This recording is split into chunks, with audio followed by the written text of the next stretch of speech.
Pois temos o instrumento número 34, non sei se o coñecedes xa. Ben, isto así con esta forma é un kazoo. Se fora unha cana, sería mellor o tipo mirlitón, que é o quizáis o máis tradicional donde estamos. Vos vou a dar un consello xa de partida. Ide á páxina YouTube, poñedes mirlitón, e aí saen incluso por Pablo Carpintero como se fai, con unha cana, con unha lámina para que vibre, que pode ser pel de cebola ou papel de fumar ou algo moi fino para que vibre. Vedes, aquí está a lámina, é un tubo no que se sopla e ten esta lámina que fai vibrar. Bueno, dicen sopla e non exactamente, hai que facer tú, así sí que vibra.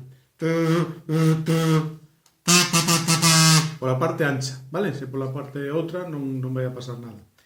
E nada, este kazoo, que así se chama, é un instrumento moi extendido por todo o mundo, cas variantes o mellor locales, pero é un instrumento moi coñecido. Pois vedes que ten certas connotacións festeiras ou de broma, e por iso, por exemplo, en España coñecese moito asociado ás chirigotas de Cádiz. E dali mesmo de Cádiz, truxen eu, hai un tempo que fun a facer unha visita ali, truxen de este kazoo feito de madeira. Os que venden, por exemplo, nas tendas de música son de plástico e son moi asequibles, e é un instrumento que se usa moito. Incluso a ventaxa que ten tamén é que un pode tocar a guitarra e facer unha melodía para aquí.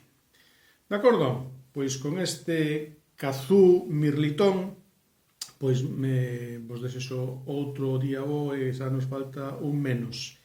Vale, o mellor é a primeira vez que vades a escoitar esta peza que vou a tocar polo kazoo, a muñeira de Chantada. Pois pode ser, a ver que pasa.